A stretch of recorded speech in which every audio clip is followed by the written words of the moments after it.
إن الحمد لله نحمده ونستعينه ونستغفره ونعوذ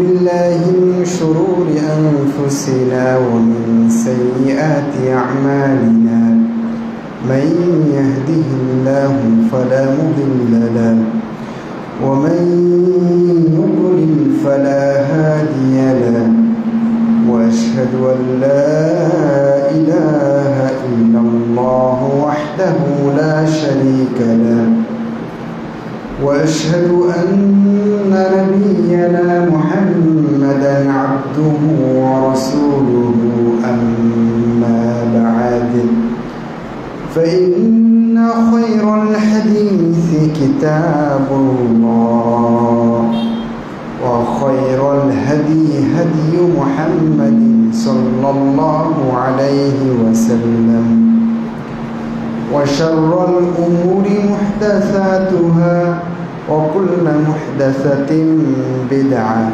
وكل بدعة ضلالة وكل ضلالة في النار. أعوذ بالله من الشيطان الرجيم. يا أيها الذين آمنوا اتقوا الله حق تقاته ولا تموتن إلا وأنتم مسلمون. قالوا سمعنا فتى يذكرهم يقال له إبراهيم. সমস্ত প্রশংসা যাবতীয় গুণগান মহান রব্বুল আলামিনের জন্য, যার অশেষ অনুগ্রহ এবং একান্ত তৌফিকে আমরা আজকে লক্ষ্মীপুরের রায়পুরে আব্দুল্লাহ ইবনে আব্বাস মসজিদ ও মাদ্রাসা কমপ্লেক্সের মসজিদে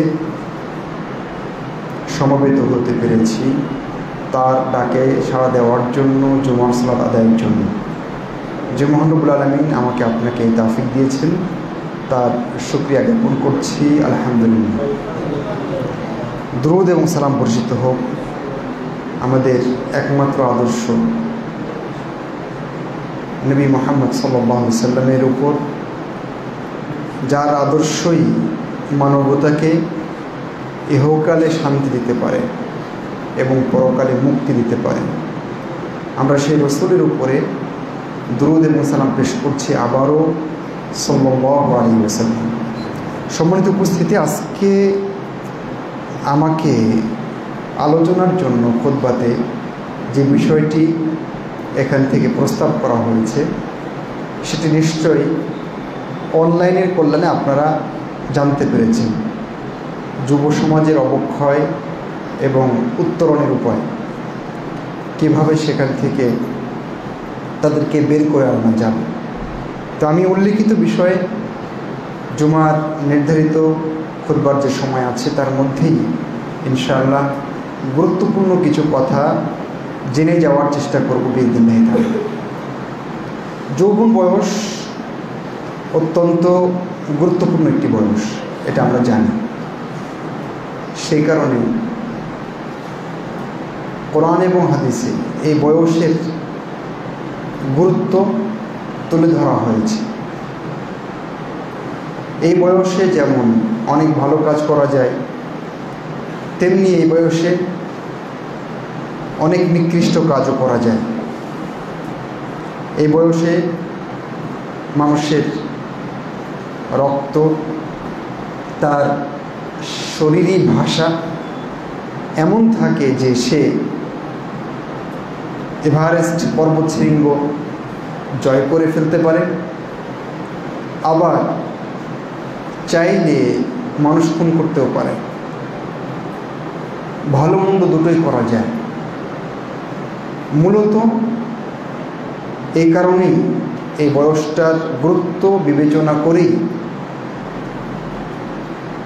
ইসলাম এই বয়সটাকে তরুণ কিশোর যুবকদেরকে নিয়ে আলাদা প্রোগ্রাম দিয়েছে, কর্মসূচি দিয়েছে। কারণ এরাই, এই যুব সমাজ, এরাই কিন্তু আমাদের ভবিষ্যৎ। আমরা চলে যাব, আমাদের চুল দাড়ি পাকতে শুরু করেছে, ওরাই সমাজের হাল ধরবে, তাই নয় কি? ওরাই পরিবারের হাল ধরবে। সেজন্য যুব সমাজকে নিয়ন্ত্রণ করা, ওদের অবক্ষয় রোধ করা, এটা প্রত্যেকটা অভিভাবকের নৈতিক দায়িত্ব। এটা শুধু শিক্ষা প্রতিষ্ঠান নয়, বরং পারিবারিকভাবে প্রত্যেকটা পিতা, প্রত্যেকটা মাতা এবং বড় ভাই সহ যারা অভিভাবকের পর্যায়ে আছেন, সবার দায়িত্ব তার নিয়ন্ত্রণে থাকা যুবক এবং যুবতীকে নিয়ন্ত্রণ করা, তাদের দায়িত্ব গ্রহণ করা, তাদের অবক্ষয় রোধ করা। সম্মানিত উপস্থিতি, আমি ভূমিকাতে বেশি কথা লম্বা করতে চাই না। মহান রব্বুল আলামিন আমাদেরকে সূরা আল ইনশিকাকে আমাদেরকে বলেছেন যে লা তারকাবুন্না তাবাকান আন তাবাক, অবশ্যই অবশ্যই তোমরা কিছু স্তর কী করবে? অতিক্রম করবে, তাই না? সূরা আল ইনসানের ভেতরে আল্লাহ বলেছেন যে মানুষের এমন একটা মুহূর্ত ছিল লাম ইয়াকুন শাইআন মাযকুরা, যখন সে উল্লেখ করার মতো কিছুই ছিল না। তারপরে আল্লাহ আমাদেরকে মায়ের গর্ভে দিলেন, সেখানে অনেকগুলো অবস্থা আমাদের গেল, জন্ম হলো, তারপরে সেখান থেকে আমরা একসময় তরুণ কিশোর যুবকে পা দিলাম। এইভাবে ধীরে ধীরে আপনি যদি এই সূরা আল হজ 5 নম্বর আয়াত দেখেন, তাহলে এখানে বিস্তারিত মানুষের এই জীবন চক্র, মানুষের এই স্তরগুলো মহান রব্বুল আলামিন একেবারে বলে দিয়েছেন। তো যাই হোক, এখানে আমাদের জন্য নিদর্শন রয়েছে, কারণ যৌবন বয়সটা দুইটা দুর্বল বয়সের মাঝখানের একটা বয়স, তাই না? এটা মহান রব্বুল আলামিন কোরআন মাজিদে আর রোমে সূরা আর রোমের 54 নম্বর আয়াতে বলে দিয়েছেন যে মানুষের যৌবন বয়সটা এটা দুইটা দুর্বল বয়সের মাঝখানে। যখন আমি জন্মেছি তখন তো আমি আমার ঘাড়টাও সোজা করতে পারতাম না, এত দুর্বল ছিলাম। আবার যখন চুল দাড়ি পেকে যাচ্ছে, 70-80 বছর হয়ে যাচ্ছে, আমি আবার ছোট মানুষের মতো হয়ে যাচ্ছি। মাঝখানের যে বয়সটা, এটা হলো শক্তির বয়স, কৌয়া। কোরআন এটাকে কৌয়া বলছে, শক্তির বয়স, তাই না?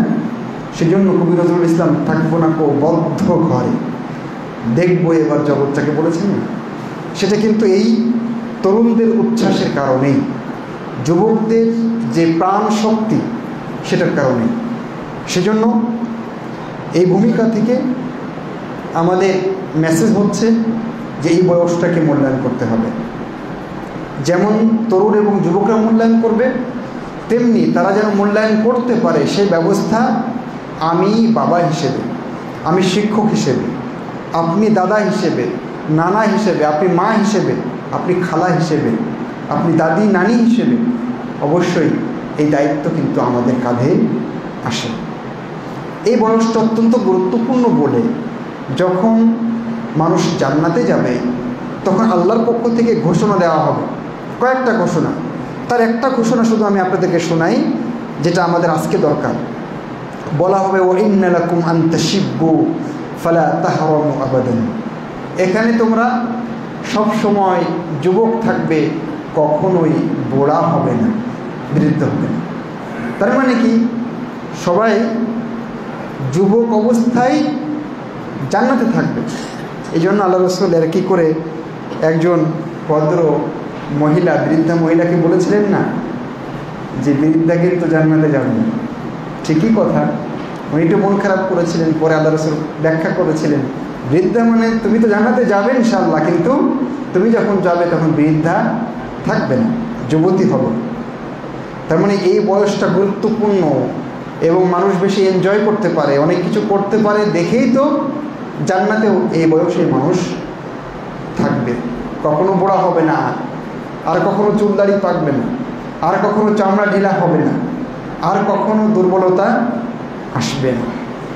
সম্মানিত উপস্থিতি, সেজন্য যুগে যুগে যারা ইসলামের জন্য কাজ করেছে, যুগে যুগে যারা তাওহীদের বাণী ছড়িয়ে দিয়েছে, তারা কিন্তু এই যুবক শ্রেণী ছিল বেশিরভাগ। কারণ বুড়ারা খুব কমই হক গ্রহণ করে। যাদের চুল দাড়ি আর হাড় হাড্ডি বিদআতের উপরে, শিরকের উপরে পেকে গেছে, তাদের ফিরে আসা অনেক কঠিন হয়, তবে আসে, কিছু আসে। সেজন্য যুগে যুগে বিভিন্ন নবী এবং রাসূলের সময়ে আমরা দেখেছি কিভাবে তরুণরা, কিশোররা, যুবকরা ইসলামের জন্য, তাওহীদের জন্য, পরকালের জন্য, মানুষকে জাহান্নাম থেকে ফেরানোর জন্য, মানুষকে জান্নাতমুখী করার জন্য তারা কত ত্যাগ স্বীকার করেছে। আমরা সূরা ইউনূসের ৮৩ নম্বর আয়াতে দেখতে পাই, সেখানে আল্লাহ বলেছেন, ফামা আমানা লিমূসা ইল্লা যুররিয়াতুম মিন কওমি। মূসার প্রতি যারা ঈমান এনেছিল তারা কেউ না, শুধুমাত্র তার কওমের কিছু যুবক, তারা ছাড়া আর কেউ ঈমান আনেনি। যুবকরাই সমাজের হাল ধরতে পারে যদি তাদেরকে ঠিকভাবে গাইড দেওয়া যায়, গাইড করা যায়, নির্দেশনা দেওয়া যায়, ভালো পথে রাখা যায়। এরপরে আপনি দেখবেন, আপনারা জানেন যে রাসূলুল্লাহ সাল্লাল্লাহু আলাইহি ওয়াসাল্লামের সাথে যারা ছিলেন, কাজ করেছেন, প্রাথমিক পর্যায়ে বিশেষ করে যারা ঈমান এনেছেন, তারা বেশিরভাগই কী ছিলেন? যুবক ছিলেন। হাতে গোনা আবু বকরের মতো রাদিয়াল্লাহু তাআলা আনহু কিছু মানুষ ছাড়া বাকি সবাই তরুণ এবং যুবক ছিলেন। ওই যারা, আপনাদের মনে আছে যে ৭০ জন সাহাবীকে, কারীকে মেরে ফেলা হয়েছিল বীরে মাউনার যুদ্ধে বা ষড়যন্ত্রে, তারাও কিন্তু টকবগে যুবক ছিলেন। আপনারা আসহাব আস-সুফফার কথা জানেন, যারা মসজিদে নববীতে অবস্থান করতেন, দিন শিখতেন, ইসলাম শিখতেন, তাওহীদ শিখতেন, সুন্নাহ শিখতেন, তারাও কিন্তু তরুণ এবং যুবক ছিলেন। সেজন্য যুগে যুগে তরুণ এবং যুবকরাই ইসলামের হাল ধরেছে। আপনারা জানেন, একজন নবী যাকে মহান রব্বুল আলামিন একজন মানুষকে উম্মাহ বলেছেন, একটা জাতি বলেছেন, তিনি কে? নবী ইব্রাহিম আলাইহিস সালাম। কানা উম্মাহ, তিনি একা একটা উম্মাহ ছিলেন, একজন মানুষ একটা উম্মাহ। চিন্তা করতে পেরেছেন? কারণ তাওহীদের পক্ষে, শিরকের বিপক্ষে তিনি একাই সংগ্রাম করেছেন, মূর্তি ভেঙে দিয়েছেন, তাই না? কতখানি সাহসিকতা দেখিয়ে তিনি মূর্তি ভেঙেছেন। মূর্তি ভাঙার দৃশ্য দেখে সবাই যখন ফিরে এসেছে শহরে, তখন এই মেসাকার দেখে মানুষ হতভম্ব। কে করেছে? মোড়ে, দোকানে, বাড়িতে, সব জায়গায় আলোচনা হচ্ছে। তারা বলছে, সে আলোচনাটা সূরা আল আম্বিয়ার ভিতরে মহান রব্বুল আলামিন ৬০ নম্বর আয়াতে উল্লেখ করেছে। قالوا سمعنا فتى يذكرهم يقال له إبراهيم। তারা বলছিল যে একজন যুবকের কথা শুনেছি। লোকেরা বলছে একজন যুবকের কথা, তার নাম নাকি ইব্রাহিম, সে নাকি এই কাজ করেছে। বুঝতে পারেননি? তার মানে হাফিজ ইবনে কাসীর রাহিমাহুল্লাহ এখানে এই ফাতান শব্দের ব্যাখ্যায় বলেছেন আইশাবান, অর্থাৎ সেই সময় ইব্রাহিম ছিলেন যুবক, যার কারণে তিনি মূর্তি ভাঙতে সক্ষম হয়েছে। কারণ ঈমানী চেতনা তার ভিতরে ছিল পরিপূর্ণভাবে। তিনি ঠিক মতো ইলাহি নির্দেশনা পেয়েছিলেন, যার কারণে তিনি কিন্তু মূর্তি ভেঙেছিলেন, শিরকের মূলোৎপাটন করার চেষ্টা করেছিলেন। সেজন্য যুগে যুগে তরুণ এবং যুবকরাই কাজ করেছেন বেশি ইসলামের জন্য।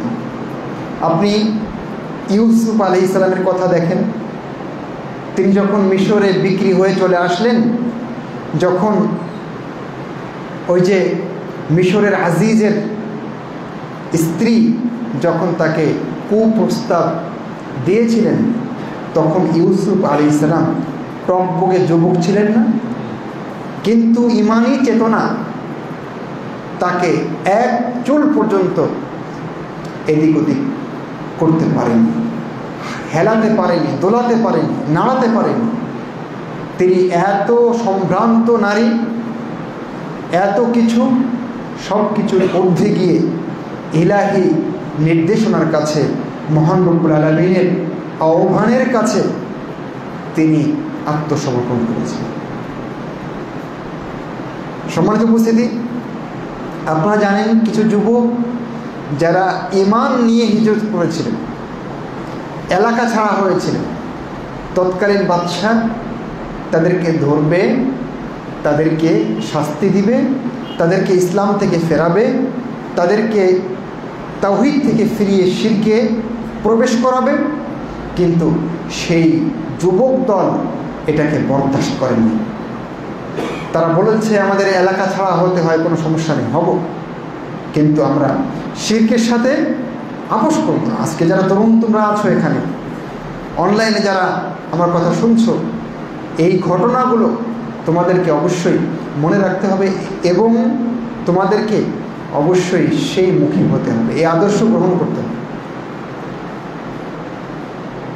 এই যুবক দল যারা ঈমানের জন্য, তাওহীদের জন্য, ইসলামের জন্য, মহান রব্বুল আলামিনকে খুশি করার জন্য সব কিছু ত্যাগ করে তারা পালিয়ে গিয়েছিলেন, গুহায় আশ্রয় নিয়েছিলেন, তাই না? তাদের ইতিহাস আপনারা জানেন, আমি ইতিহাস আজকে বলার সময় পাবো না, কিন্তু কি হয়েছিল, মহান রব্বুল আলামিন তাদেরকে চিরস্মরণীয় করে রেখেছেন। কোরআন মাজিদের একটি সূরার নামই দিয়েছেন যে সূরাতুল কাহফ, সেখানে তাদের ঘটনা এসেছে এবং তাদের কথাগুলো মহান রব্বুল আলামিন ঘটনাগুলো কোরআনে দিয়েছেন যেন আমাদের যুবকরা শিক্ষা নিতে পারে, যেন সেই জায়গা থেকে আমাদের মুরব্বীরা শিখে সেই অনুযায়ী সেই ঈমানের বলে আমাদের যুবকদেরকে বলিয়ান করতে পারে। কোরআন কি বলছে? কোরআন বলছে ইন্নাহুম ফিতয়াতুন আমানু বিরাব্বিহিম ওয়া জিদনাহুম হুদা।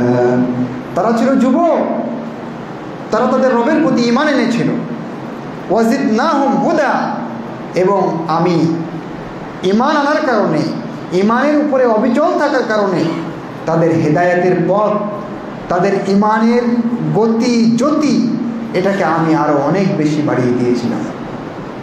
আল্লাহ বলছেন ইন্নাহুম ফিতয়া, তারা সবাই যুবক ছিলেন। সম্মানিত উপস্থিতি, আমি যদি আপনাদেরকে বলি যে কোরআন আমরা এখন পড়ছি, জানেন এই কোরআন কে সংকলন করেছিলেন, কার মাধ্যমে? ওসমান রাদিয়াল্লাহু আনহু, তার আগে আবু বকরও করেছিলেন সংকলন।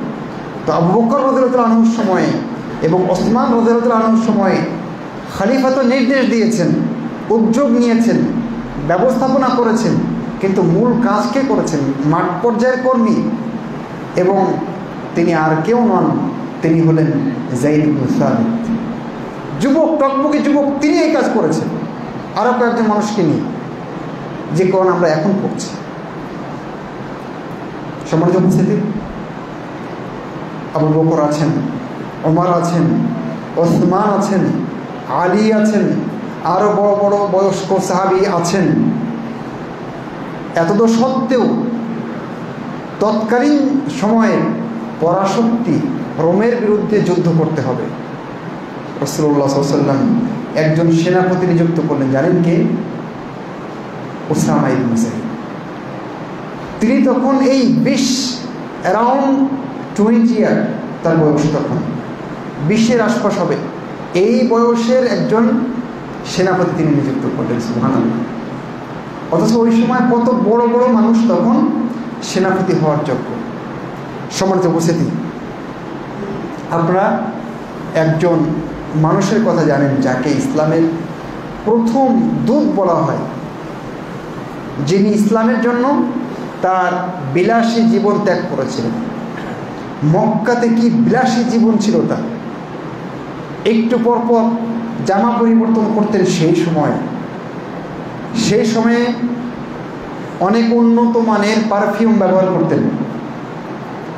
তিনি মদিনাতে ইসলাম প্রচারক হিসাবে, দূত হিসাবে আসলেন, মদিনাবাসীকে ইসলাম বুঝালেন, আল্লাহ রসুলের আগমনের প্রেক্ষাপট তৈরি করলেন, একটা চমৎকার ভূমি তৈরি করলেন। তারপরে তো আল্লাহ রসুল সেখানে আসলেন। সেই সাহাবী যখন উহুদ যুদ্ধে শহীদ হয়ে গেলেন, তখন তার গায়ে মাত্র একটি কাপড়।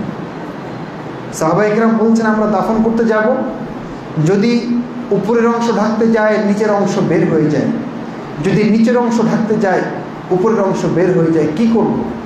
তখন আল্লাহ রসুল বললেন, নিচের অংশ ঢাকো আর উপরের অংশে ইজখির নামক তরুলতা ঘাস দিয়ে ঢেকে দাও, তারপরে দাফন করো।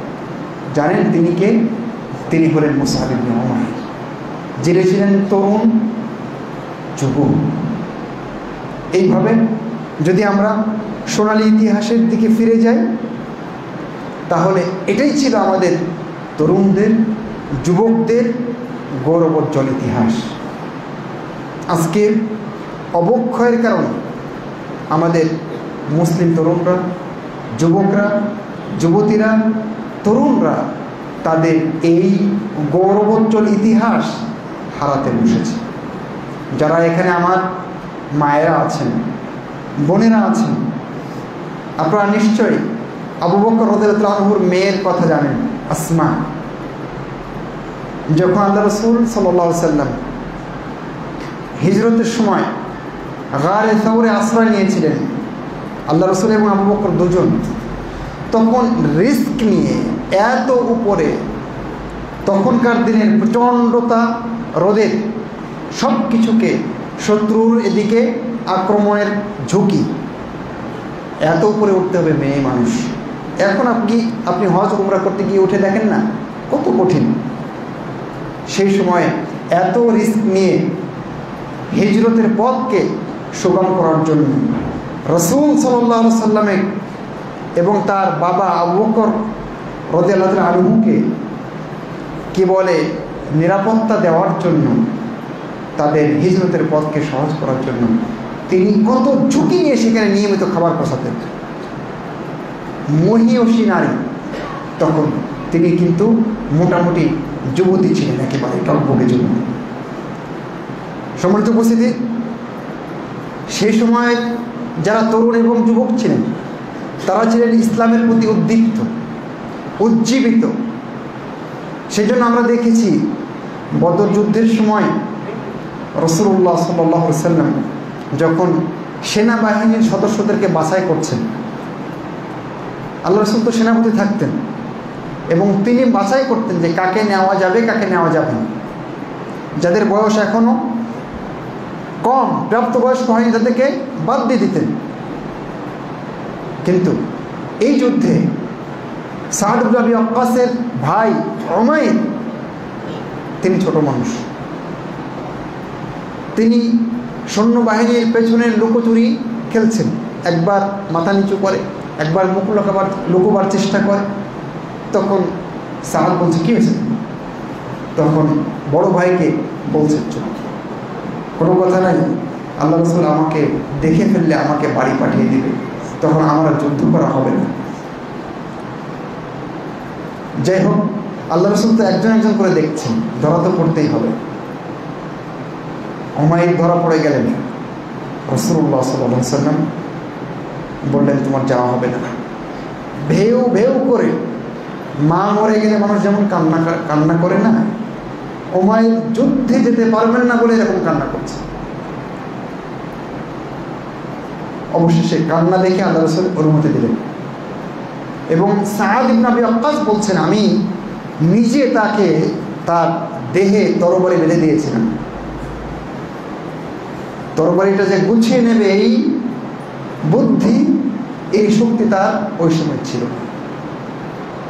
আপনি কি মনে করেছেন এরকম উমাইর এমনি তৈরি হয়ে গেছে? তার পিছনে সময় শ্রম দিতে হয়নি? অবশ্যই দিতে হয়েছে। উহুদ যুদ্ধের কথা আপনারা জানেন, সেখানেও একই ঘটনা ঘটেছে। সেখানে দুইজন সাহাবী, তাদের বয়স হয়নি, একজন রাফি ইবনে খাদিজ আর একজন হলেন সামুরা। তাদের দুইজনকে আল্লাহ রাসূল বাদ দিয়ে দিলেন। সামুরা ইবনে জুনদুব খুব বেশি শক্তিশালী ছিলেন, কিন্তু প্রাপ্তবয়স্ক এখন হন। আর রাফি ইবনে খাদিজ খুব তীর ভালো মারতে পারতেন, যেখানে তীর মারবেন সেখানে গিয়ে লাগবে এরকম। তো লোকজন বললেন যে রাফি ইবনে খাদিজ আল্লাহ রাসূল খুব ভালো তীর মারতে পারেন, সুতরাং তাকে নিলে আমরা কাজে লাগাতে পারব। ঠিক আছে, আল্লাহ রাসূল অনুমতি দিলেন। এবার সামুরা ইবনে জুনদুব বললেন যে আমি তো রাফিকে ঠকাতে পারি, কুস্তি লাগলে, মারামারি লাগলে আমি তাকে পরাজিত করব, তাই নাকি? দেখি তোমার কেমন শক্তি। কুস্তিতে ঠিকই সামুরা ইবনে জুনদুব রাফি ইবনে খাদিজকে পরাজিত করলেন। আল্লাহ রাসূল দুজনকে অনুমতি দিতে বাধ্য করলেন। একজন তার তীরন্দাজির কারণে, ভালো তীর নিক্ষেপের কারণে, আর একজন পেশি শক্তির কারণে চান্স পেয়ে গেলেন, যদিও বয়স তখন হয়নি। এই যে জিহাদে যাবে, সেখানে গেলে তো মরে যাওয়ার ঝুঁকি তো বেশি, তারপরেও গেলেন, অথচ প্রাপ্তবয়স্ক হন। অথচ আমার ছেলেটা ফজরে সালাত পড়তে ওঠে না, ও প্রাপ্তবয়স্ক। আমাদের একটু এই জেনারেশান এবং তখনকার জেনারেশান, এর ভিতরে পার্থক্য করতে হবে। সম্মানিত উপস্থিতি, আমি আপনাদেরকে শুধুমাত্র ইঙ্গিত দেওয়ার চেষ্টা করলাম যে আমাদের সোনালী দিনের যে ইতিহাস, সেটা আমাদের যেমন জানতে হবে এবং মানতেও হবে। আমাদেরকেও জানতে হবে, আমাদের তরুণদেরকেও, যুবকদেরকেও জানতে হবে। এরপরে আমরা একটু দেখার চেষ্টা করব অবক্ষয়ের জায়গাগুলো, খুব সংক্ষিপ্ত করে। আজকে আমাদের তরুণ এবং কিশোর, এই জেনারেশন, এই প্রজন্ম, এরা কিন্তু মারাত্মকভাবে টার্গেটে পরিণত হয়েছে। শত্রুদের টার্গেট, কাফের বাহিনীর টার্গেট, অমুসলিমদের, ইহুদি খ্রিস্টানদের টার্গেট। বুঝতে পেরেছেন কিভাবে এদেরকে ঈমান হারা করা যায়, কিভাবে এদেরকে দিন বিমুখ করা যায়, সেই প্রচেষ্টা এটা কিন্তু পরিকল্পিত, সুপরিকল্পিতভাবে এটা তারা টার্গেট করেছে মুসলিম তরুণদেরকে, মুসলিম যুবকদেরকে। ঠিক আছে, সেজন্য আকিদায়, আমলে, মানহাজে, চরিত্রে, সব জায়গায় কিভাবে তরুণ এবং তরুণীদেরকে, যুবক এবং যুবতীদেরকে ইসলাম থেকে দূরে সরানো যায়, ইসলামের যে চেতনা সেখান থেকে দূরে সরানো যায়, তার সব ছক, তার সব কলাকৌশল, তার সব কূটকৌশল তারা পেতে রেখেছে, অলরেডি পাতা আছে। কথা বুঝতে পারছেন কি? সুতরাং এরকম একটা পরিবেশে যদি আমরা আমাদের তরুণদেরকে, যুবকদেরকে বাঁচাতে না পারি, তাহলে আমাদের ভবিষ্যৎ অনেক বেশি অন্ধকার।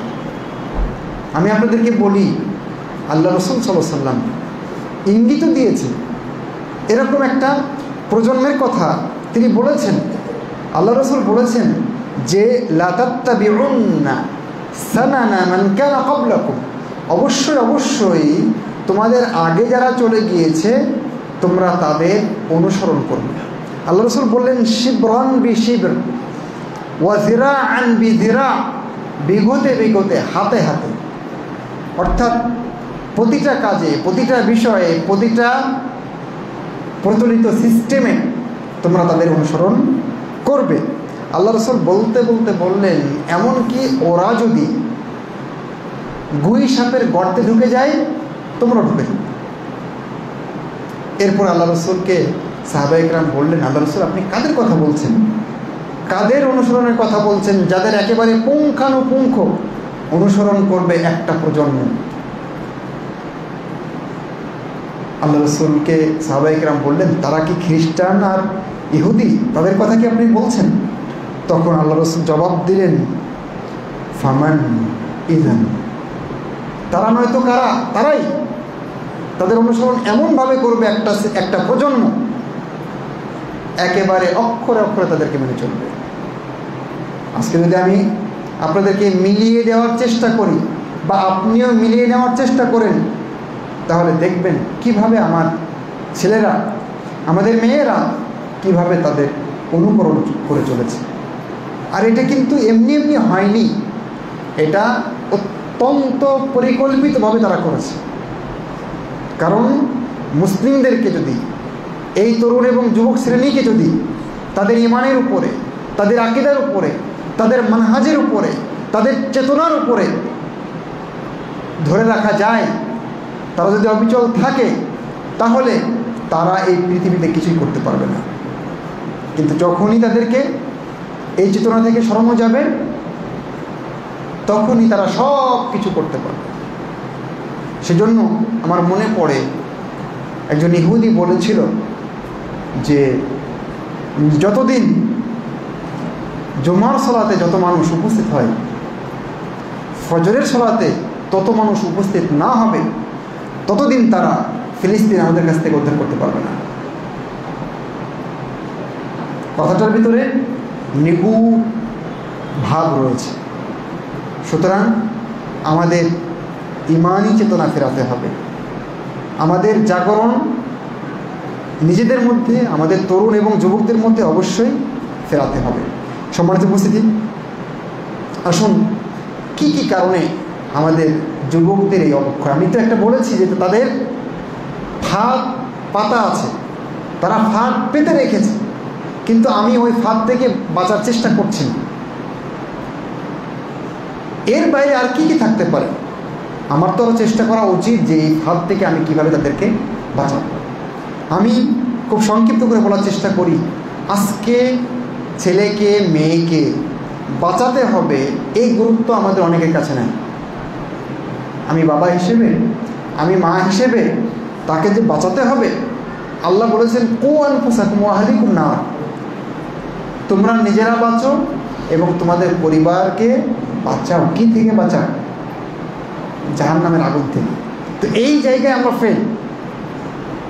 আমি ঠিকই আমার ছেলেটাকে ডাক্তার বানাচ্ছি, ইঞ্জিনিয়ার বানাচ্ছি, ভালো কোনো ব্যবসার সাথে তাকে যুক্ত করছি, এগুলো করতে মানা নাই।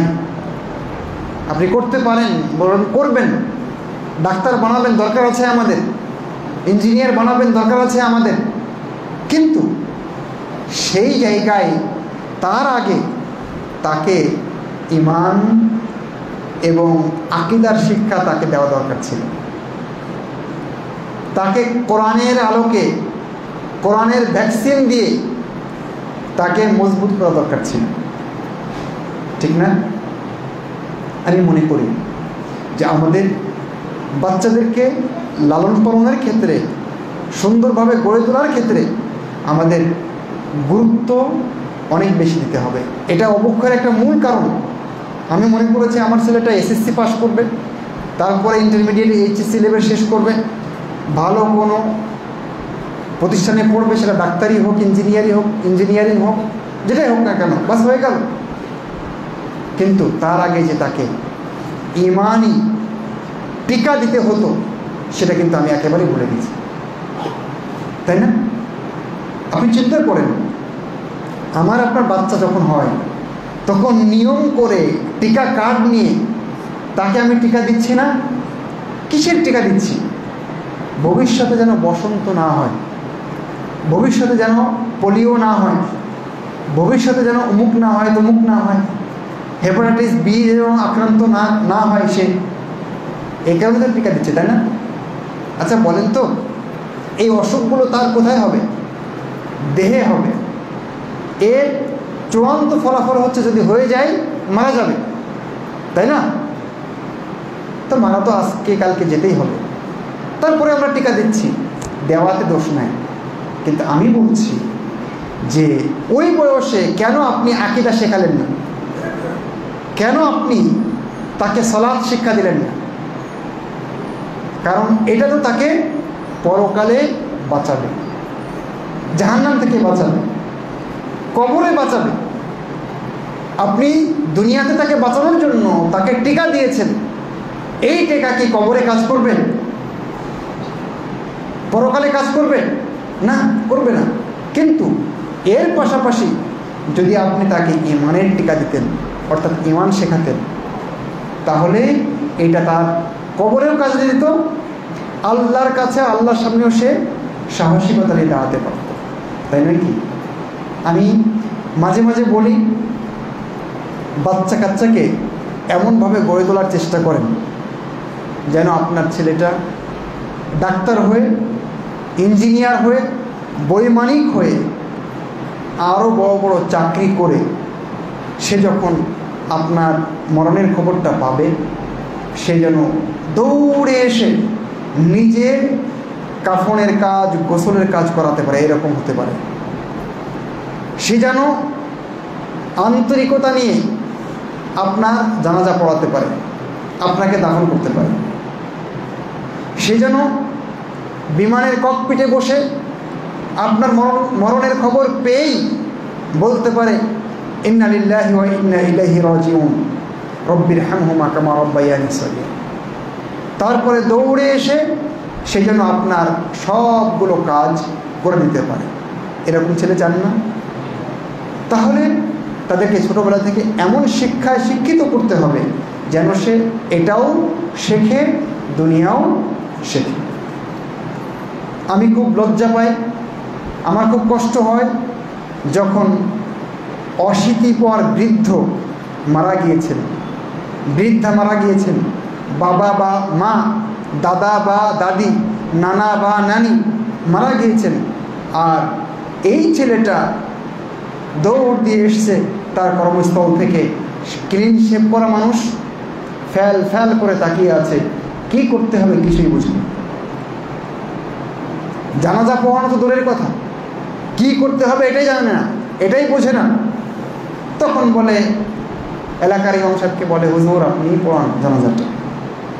আমি আপনাদেরকে বলে যাচ্ছি, যদি বর্তমান যুগের অনেক প্রসিদ্ধ মানুষ শেখ আব্দুর রহমান সুদাইস কাবার ইমাম, তিনিও যদি আপনার বাবার জানাজায় ইমামতি করেন, তাহলে মনে রাখবেন আপনি ইমামতি করে যতটুকু আন্তরিকতার সাথে দোয়া করবেন, পৃথিবীর দ্বিতীয় কেউ করতে পারবে না।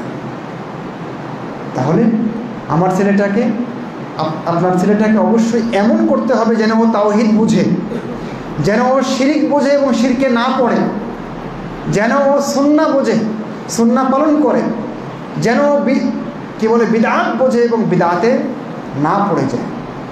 কথা বুঝতে পারছেন কি? সেই জন্য আমাদের অবক্ষয়ের এটা মৌলিক কারণ যে আমরা তাদেরকে ঠিকমতো লালন পালন করতে পারছি না।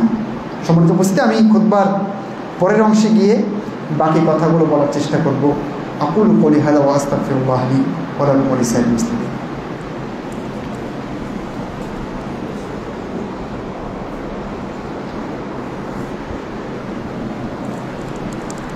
ইন্নাল হামদালিল্লাহি ওয়াহদাহু ওয়াসসালাতু ওয়াসসালামু আলা মান লা নাবিয়্যা বা'দা, আম্মা বা'দ।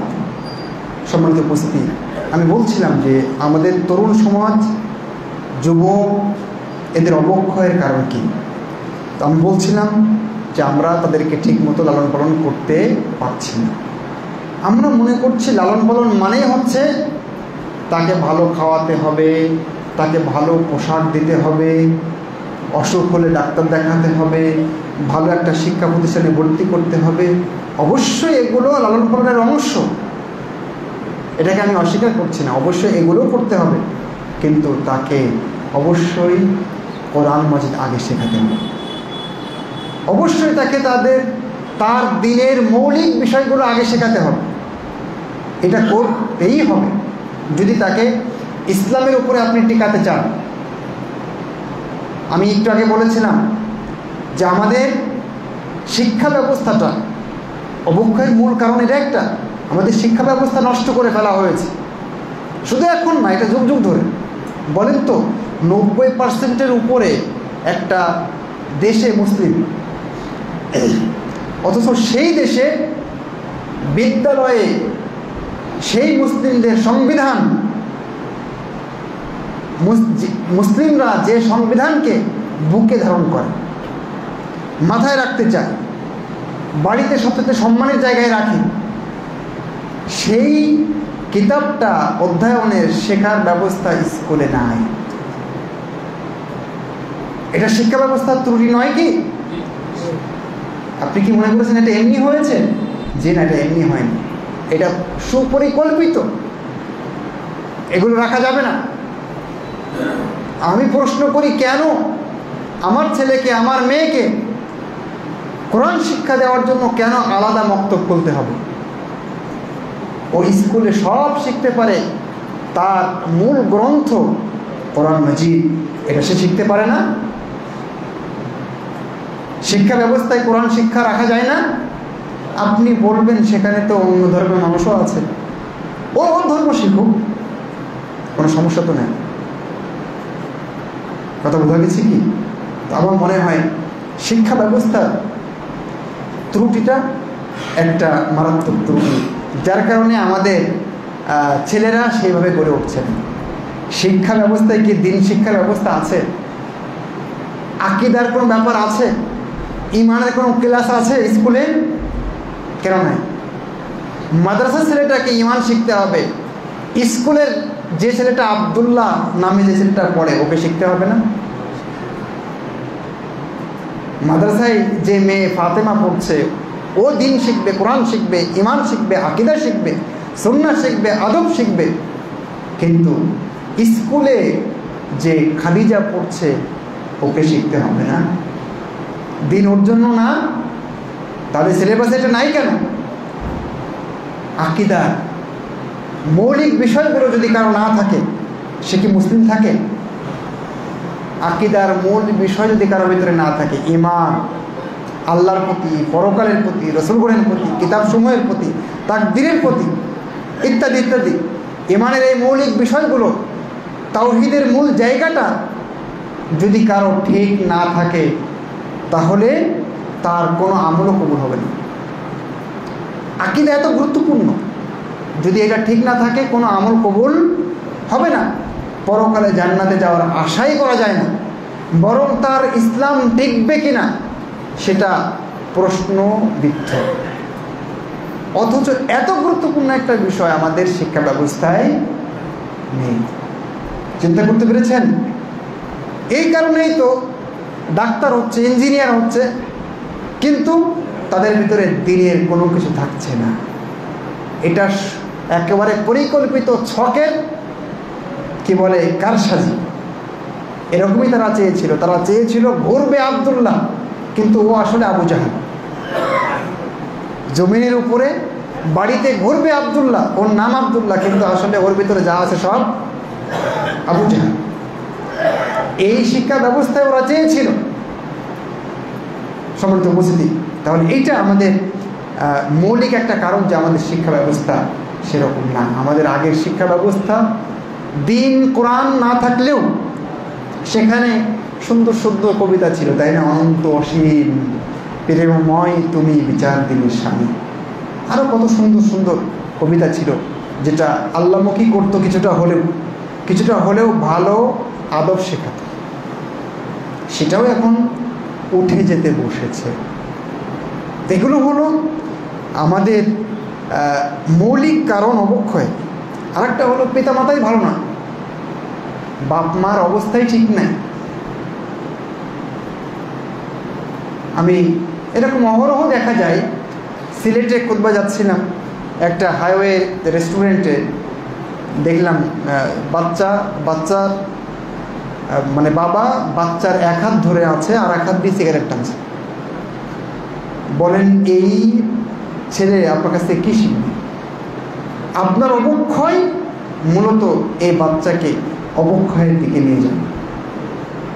কয়েকদিন পরে ও যখন সিগারেট টিপে আপনি বলবেন বাবা এটা খাস না, এটা ক্যান্সার হয়, এই হয় সেই হয়। তখন হয়তো বা বাপ হিসাবে মুখের উপরে কিছু বলবে না, কিন্তু মনে মনে আপনাকে থুতু দেবে ঠিকই। সেজন্য যদি আমার বাচ্চাকে ভালো করতে চাই তাহলে আমাকে ভালো হতে হবে। আমি অবক্ষয় এবং উত্তরণ উভয়টার সাথে সাথে বলে দিচ্ছি যে যেহেতু আমাদের সময় খুবই কম, অল্প কিছুক্ষণের মধ্যে আমাদের কথা শেষ করতে হবে। সম্মানিত উপস্থিতি, সেই কারণে পিতামাতা ভালো হওয়ার জন্য আল্লাহ রসুল টিপস দিয়েছেন। আল্লাহ রসুল বলেছেন যখন বিয়ে করবে তখন দিনদার মেয়েকে বিয়ে করবে, যেন সেই সংসারে ঈমান আবাদ হয়, তাওহীদ আবাদ হয়, সালাত চর্চা হয়, কোরআন তেলাওয়াত হয়, তাই না? এটা আল্লাহ রসুল সাল্লাল্লাহু আলাইহি ওয়াসাল্লাম স্পষ্ট করে আমাদেরকে বলেছেন। আপনি চিন্তা করতে পারেন, আমি এই কথাটা অনেক জায়গায় বলি, আজকেও বলছি। সৌদি আরবে একটা মেয়েকে হাসপাতালে নিয়ে যাওয়া হয়েছে, ওকে ইনজেকশন দিবে। ইনজেকশন দিলে তো বাচ্চারা একটু ভয় পায়, স্বাভাবিক। ও ভয়ে বলছে সুবহানাল্লাহ, আল্লাহু আকবার, লা ইলাহা ইল্লাল্লাহ, আল্লাহুম্মা সাল্লি আলা নবী। যদি আমার ছেলেটা হতো এই বয়সে, হাসপাতালে নেওয়া হতো আর ভয় পেত, ও কি বলতো? বাবা গো মা তুমি ধরো বাঁচা, তাই বলতো না? এটাই পারত। সমাজ পরিবার যদি ভালো হয়, পিতামাতা যদি ভালো হয়, এলাকার লোকজন যদি ভালো হয়, তাহলে পিতামাতার কারণে, সমাজের মানুষের কারণে আমাদের বাচ্চারা ভালো হবে, তাই না? আগেকার দিনে আমরা অভিভাবকরা ভালো ছিলাম অনেক, সেই কারণে স্কুলের একটা বাচ্চা, মাদ্রাসা না স্কুলে, ও যদি সাইকেল চালিয়ে যেত, মুরব্বি দেখলে, স্যার তো অনেক পরে, এলাকার মুরব্বি দেখলে ও দূর থেকে সাইকেল থেকে নেমে যেত। মুরব্বির সাথে ক্রস হয়ে গেলে সালাম বিনিময়ের পরে আবার ওইদিকে গিয়ে সাইকেল চালানো শুরু করত, তাই নয় কি? কারণ তখন একটা মুরব্বিদের সম্মান ছিল। আর সম্মান কখন হবে? যখন আপনার জায়গাটা আপনি ঠিক রাখবেন, আপনি ভালো হবেন এবং ওদেরকে ভালো নির্দেশনা দিতে পারবেন। কিন্তু আজকে আমরা নিজেরাই খারাপ, নিজেরাই বাপের সাথে জড়িত, নিজেরাই অপরদের সাথে জড়িত।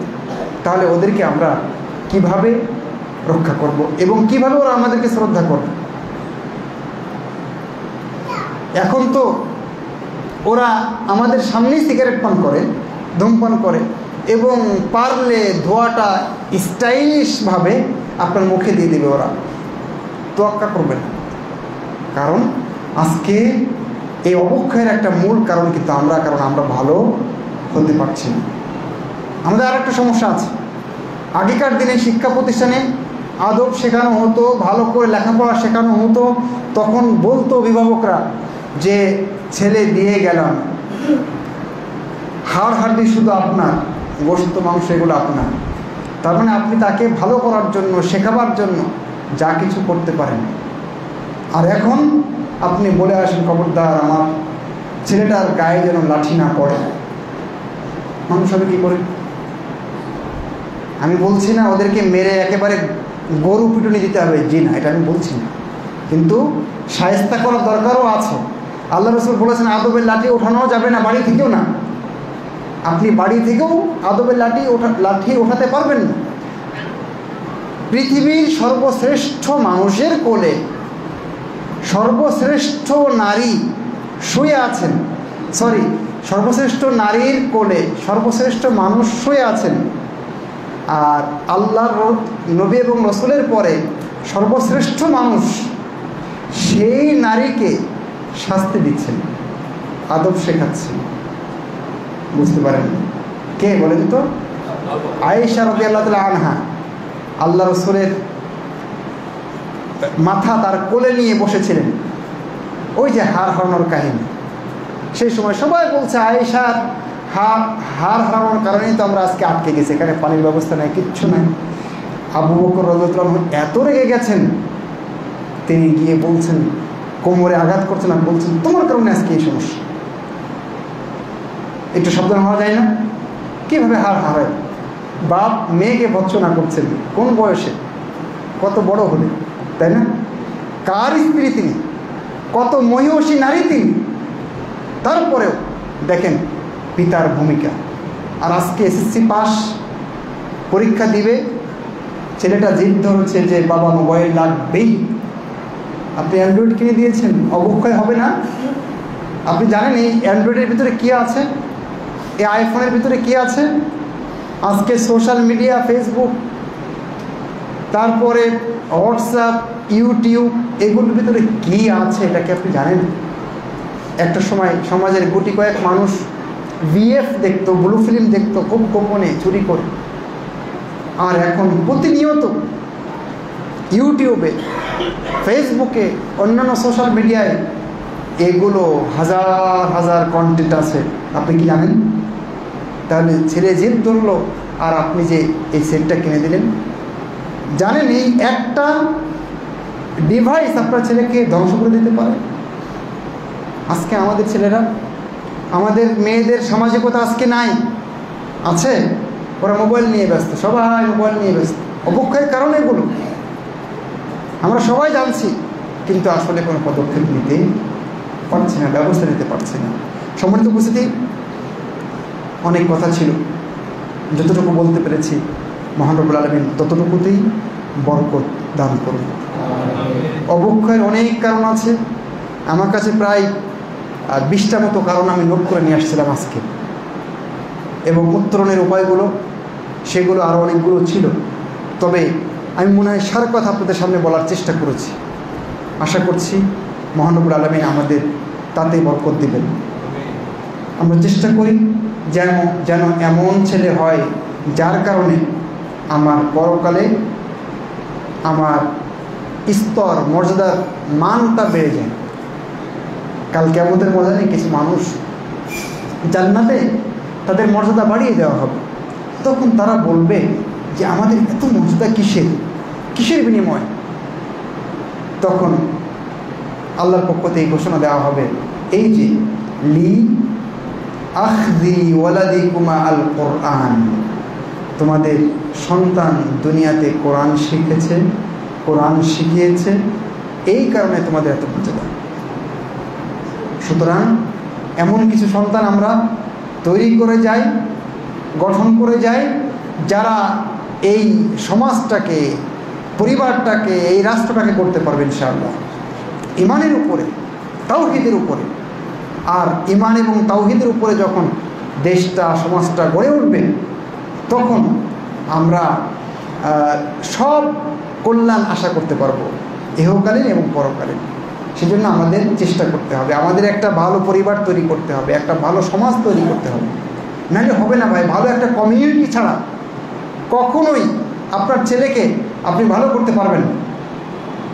আমি একটা ইঙ্গিত দিই, আপনারা জানেন যে একজন মানুষ আগেকার দিনে 99 জন মানুষকে মেরে ফেলেছিল, মনে আছে ঘটনাটা? ওনার অনুভূতি জাগে যে আমি এখন ভালো হব। একজনের কাছে গিয়েছে, বলছে না তোমার ভালো হওয়ার কোনো লাইন নাই। এই ঘটনা আপনাদের জানা আছে, আমি ঘটনা বলতে চাচ্ছি না। তাকেও দিয়েছে, সেঞ্চুরি পূর্ণ হয়েছে, 100টা খুন, কিন্তু তার আবারও অনুভূতি দিয়ে জেগেছে না আমাকে বাঁচতে হবে। আরেকজনের কাছে গিয়েছে পাদ্রী, তিনি বলেছেন না না তোমার বাঁচার উপায় আছে। তখন তিনি অনেকগুলো কথা তাকে বলেছেন, তার ভিতরে একটা হলো ইনতালিক ইলা আরদি কাযা ওয়া কাযা, তুমি অমুক এলাকায় যাও। কেন? কারণ ওখানে আল্লাহর এমন কিছু বান্দা আছে, তারা ইয়াবুদুন আল্লাহ, তারা আল্লাহর ইবাদত করে। ফা'বুদিল্লাহ মা'হুম, তুমিও তাদের সাথে ইবাদত করো। ওয়ালা তারজি ইলা বালাদিকা, তুমি তোমার এলাকায় ফিরে যেও না। ফাইন্নাহা আরদু সাও, কারণ তোমার এই এলাকা খারাপ এলাকা। কি বুঝলেন? বুঝলেন যে এলাকা ভালো হতে হবে, সমাজ ভালো হতে হবে, যে কমিউনিটিতে আমি আছি সেটা ভালো হতে হবে। আর যদি সেটা ভালো না হয়, তাহলে আমার ছেলেকে ভালো রাখতে পারবো না। আমার একটা ছাত্র গত পরশু আমার কাছে এসছে, অল্প কয়েকদিন পড়েছিল আমাদের মাদ্রাসাতে, তারপরে সে চলে গিয়েছে। বলছে ওস্তাদ জি, আমার পুরো এলাকাতে আজকে তরুণ যুবকেরা নেশার সাথে জড়িত, এরা জুয়ার সাথে জড়িত, এরা যত রকম ফষ্টি নষ্টি আছে সবার সাথে জড়িত। আমি তো একা বাঁচতে পারছি না, এটাই ঠিক। আপনি বলবেন আপনার ছেলে বাঁচবে না, একটা সময় সেও শেষ হয়ে যাবে। সেজন্য এই সমাজটাকে ভালো করতে হবে, আর সেটা শুরু হবে পরিবার দিয়ে। আমি আমার পরিবার, আপনি আপনার পরিবার, উনি ওনার পরিবার, উনি ওনার পরিবার যদি আমরা রক্ষা করতে পারি, তাহলে এক সমাজের সব পরিবার যখন ঠিক হয়ে যাবে, তখন স্বয়ংক্রিয়ভাবে পুরো সমাজ ঠিক হয়ে যাবে, তাই না? সম্মানিত উপস্থিতি, আসুন আমরা সংশোধনের চেষ্টা করি। আমাদের ছেলেদেরকে, মেয়েদেরকে যাই করি না কেন যেন ঈমান আগে দেই, যেন কোরআন তাদের ভিতরে আগে দেয়, যেন কখনো সে যাই হোক না কেন, ঝড় ঝঞ্ঝা যাই হোক না কেন, যেন কখনো সে ঈমান থেকে বিচ্যুত না হয়ে যায়। এরকম শিক্ষা, এরকম লালন পালন আমরা আমাদের ছেলেদেরকে দেওয়ার চেষ্টা করি। আমিন সুম্মা আমিন। সবশেষে একটি আবেদন করা যায়। আজকে আমরা আব্দুল্লাহ ইবনে আব্বাস মসজিদ ও মাদ্রাসা কমপ্লেক্সে দাঁড়িয়ে এখানে আপনারা এসেছেন সালাত আদায়ের জন্য। আপনারা জানেন কর্তৃপক্ষ উদ্যোগ নিয়েছেন রায়পুরের প্রাণকেন্দ্রে, তারা এক টুকরো জমি কেনার উদ্যোগ নিয়েছেন এবং ইতিমধ্যে তারা প্রায় 40 লক্ষ টাকা বায়নাও দিয়েছেন। এই জমিটা ক্রয় করতে 1 কোটি টাকা খরচ হবে। এখানে একটা হিসাব তারা দিয়েছেন, এখানে 1 স্কোয়ার ফুট জায়গার মূল্য যদি কেউ দিতে চান দিতে পারেন মাত্র 4,600 টাকা। আর যদি কেউ মনে করেন যে একজন মানুষ সালাত আদায় করতে পারবে, এতটুকু জায়গা দিবেন কিনে, তাহলে আপনারা শরীক হতে পারেন 36,800 টাকা দিয়ে। সারা জীবন আপনার জন্য ইনশাআল্লাহ নেকি লেখা হবে। সম্মানিত উপস্থিতি, এর বাইরেও যদি কেউ মনে করেন অল্প দিবেন, 10 টাকা হলেও দিবেন, সবাই দিবেন, অংশগ্রহণ করবেন। এখানে একটা কেন্দ্র তৈরি হোক, সুন্নাহ প্রচারের কেন্দ্র, তাওহীদ প্রচারের কেন্দ্র, ঈমান প্রচারের কেন্দ্র, আলো ছড়াবার কেন্দ্র হোক। এখানে জায়গা সংকলন হয় না, এই প্রতিষ্ঠানটা ছোট হয়ে গেছে, ছাত্র বেশি নেওয়া যায় না, শিক্ষার্থী বেশি নেওয়া যায় না, সেজন্য ওখানে শিফট হওয়া খুবই দরকার। এই জন্য আমি আপনাদেরকে বলবো যে আপনারা যে যেখান থেকে আমাকে শুনছেন দেখছেন, লক্ষ্মীপুরের রায়পুরের এই জায়গায় একটা কমপ্লেক্স তৈরি করার জন্য, জায়গা কেনার জন্য, ভবন তৈরি করার জন্য, নিজস্ব ভবন, আপনারা সবাই সহযোগিতা করবেন। এখানে যারা এসেছেন আজকে অন্তত কিছু দান করে যাবেন, সবাই 5 টাকা হলেও দিয়ে যাবেন ইনশাআল্লাহ। মহানবুল আলমিন আমাদেরকে তৌফিক দান করুন, মহানবুল আলমিন এই প্রতিষ্ঠানটাকে কবুল করুন। আমিন সুম্মা আমিন। আকুলু কওলি হাযা ওয়া আস্তাগফিরুল্লাহ লি ওয়া লাকুম ওয়া লিসাইরিল মুসলিমিন। রব্বানা তাকাব্বাল মিন্না ইন্নাকা আনতাস সামিউল আলিম। হাযা আল্লাহু তাআলা আ'লাম ওয়া আহকাম। ওয়া সাল্লাল্লাহু ওয়া সাল্লাম আলা নাবিয়িনা মুহাম্মদ ওয়া আলা আলিহি ওয়া সাহবিহি আজমাইন। কুমু লিস-সালাত।